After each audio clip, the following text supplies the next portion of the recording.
Olá pessoal, sejam bem-vindos a mais um vídeo aqui da plataforma Moretti. No canal são apresentados assuntos referentes à engenharia agrícola. Meu nome é Letícia Dallagnol, sou estudante da Universidade Federal do Paraná no curso de agronomia e hoje eu trago para vocês esse vídeo referente ao uso de drones para monitoramento da evapotranspiração em área agrícola. Primeiramente, como que a gente pode monitorar a evapotranspiração usando um drone? Os drones podem monitorar por abordagens como o uso de sensores e câmeras para coleta de dados. E esses dados são importantes porque é sobre a vegetação e o solo. Também podem ser usados diferentes tipos de sensores para monitorar a evapotranspiração. E isso, quando combinado ao uso de dados climáticos, é possível que a gente calcule a taxa para assim fazer o manejo de forma mais eficiente. Além disso, os drones também podem fazer um mapeamento da área para obter diferentes taxas de evapotranspiração. Como os drones conseguem imagens ultra detalhadas, usamos os dados das imagens para medir e calcular a estimativa de evapotranspiração. Os dados de imagem usados são temperatura da superfície, NDVI e o albedo da superfície. Sobre os sensores utilizados, eu trouxe 3 exemplos: o sensor multiespectral, sensor de umidade do solo e câmeras térmicas. Agora, como que cada um funciona? O sensor multiespectral, ele captura imagens em diferentes faixas do espectro eletromagnético, como visível, infravermelho próximo e médio, e essas imagens ajudam a calcular o NDVI, e isso vai indicar a atividade de transpiração e saúde das plantas. Já o sensor de umidade do solo, eles podem ser integrados aos drones para medir a umidade durante o percurso de voo. E, embora esses sensores de umidade do solo geralmente exijam um contato direto com o solo, a gente tem uma tecnologia de radar e sensor de proximidade, que torna possível estimar a umidade enquanto o drone está voando. A escolha desse sensor depende muito da tecnologia e precisão que o produtor ou pesquisador busca. No mercado, a gente tem o radar de penetração do solo, o GPR, que emite ondas eletromagnéticas que penetram no solo e eles retornam com base na densidade e umidade do solo. Ele pode ser acoplado no drone e fornecer os dados em tempo real, só que ele é um pouquinho pesado e mais caro e também vai depender da estrutura do drone se vai conseguir carregar esse dispositivo. E por fim, as câmeras térmicas. Elas capturam a temperatura do solo e da superfície de plantas. Então, isso ajuda a medir as diferenças de temperatura causada pela transpiração e evaporação. E com esses dados, é possível que a gente calcule a evapotranspiração pelo método de Bowen, que vai ser falado um pouquinho mais para frente. Aqui eu trouxe para vocês um exemplo de câmera multiespectral, a REDAG-M. Ela possui 5 bandas, sendo elas azul, verde, vermelha, infravermelha próxima e borda vermelha. Esse sensor de 5 bandas, ele se conecta na câmera e permite medir a luz do ambiente durante o percurso de voo para cada uma dessas bandas. E depois disso, as informações de luz nas imagens capturadas são registradas. E enfim, as variações são corrigidas depois da calibração. Essas variações são corrigidas como cobertura de nuvens durante o voo. Drones e dados climáticos. Como que isso se relaciona? Quando os drones capturam os dados climáticos, é possível que a gente combine eles com medições térmicas e de vegetação. E com todas essas informações, conseguimos usar modelos matemáticos, como o de Pino-Monteith, que permite calcular a evapotranspiração potencial e real.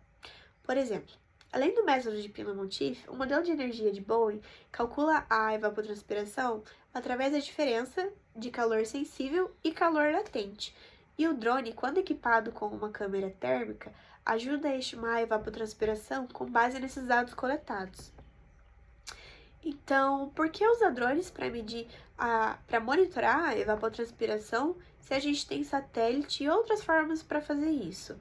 Porque, apesar dessa tecnologia de satélites, a resolução da imagem é a ordem de metros, e isso acaba não sendo suficiente para estruturas de dócil agrupado. E com o uso de drones, a gente pode ter uma resolução a nível centimétrico, fora que pode voar sobre demanda e fornecer imagens de alta precisão. Além disso, é uma alternativa de baixo custo quando comparada aos métodos tradicionais. E é claro que, mesmo que apresente vários benefícios, encontram-se limitações. Por exemplo, o tempo de voo limitado. Atualmente, no mercado, a gente tem drones que duram somente 10 minutos do percurso de voo, só que eles possuem uma recarga ultra rápida também de 10 minutos, mas acaba precisando de mais ciclos do drone nessa área. E também as condições climáticas adversas, porque, por mais que o drone possa ser usado no momento que a gente quiser, é importante um cuidado maior quando se fala em más condições climáticas, porque apesar de um equipamento muito preciso, é também muito sensível, que quando exposto a um vento forte, ele pode causar instabilidade no voo, que vai resultar na perda do controle. Então, manter o cuidado é importante também na questão financeira, porque o drone, ele não é um equipamento barato. Mesmo que tenha um baixo custo, comparado a outros métodos, como citado anteriormente, ele é um equipamento que, inicialmente, tem um alto custo de aquisição. Eu trouxe 2 exemplos de estudo nessa área de monitoramento da evapotranspiração via drone e eu vou falar brevemente sobre eles. A primeira pesquisa foi realizada nos Estados Unidos, na Universidade da Califórnia, na cidade de Merced, no ano de 2020. No estudo, os autores examinaram diferentes abordagens baseadas no uso de drones para estimar a evapotranspiração, explorando modelos e algoritmos específicos, e eles usaram drones equipados com sensores leves.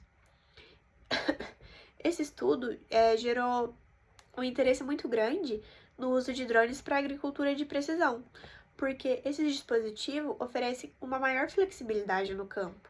Por exemplo, foi ressaltado que os drones podem ser operados a qualquer momento, desde que as condições meteorológicas sejam favoráveis. Câmeras RGB, térmicas e multiespectrais podem ser utilizadas para capturar as imagens de alta resolução. E, apesar disso, né, os pesquisadores identificaram desafios na estimativa da evapotranspiração porque eles ainda estão desenvolvendo software mais avançado. Os métodos Metric e Sable, eles são amplamente reconhecidos por pesquisadores de sensoriamento remoto, e eles são baseados em plataformas de satélite, como o Landsat, e, portanto, seriam necessárias modificações significativas para adaptá-las ao uso de drones. Então, a conclusão do estudo foi que o drone ele é de uso essencial para a estimativa mais precisa da evapotranspiração.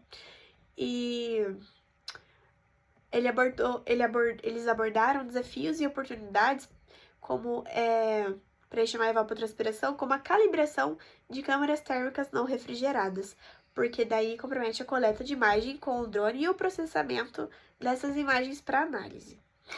No segundo estudo, foi uma tese de doutorado sobre a evapotranspiração das culturas do milho e feijão no bioma do Cerrado, utilizando sensoramento remoto por drones e satélites. Esse estudo foi realizado na Universidade Federal de Goiás no ano de 2023.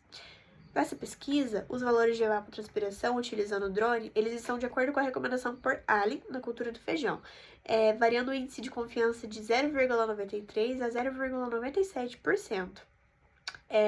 E assim como na pesquisa citada anteriormente, eles também concluíram que os dados obtidos por satélite, no geral, possuem uma resolução espacial e temporal menor quando comparada a drones.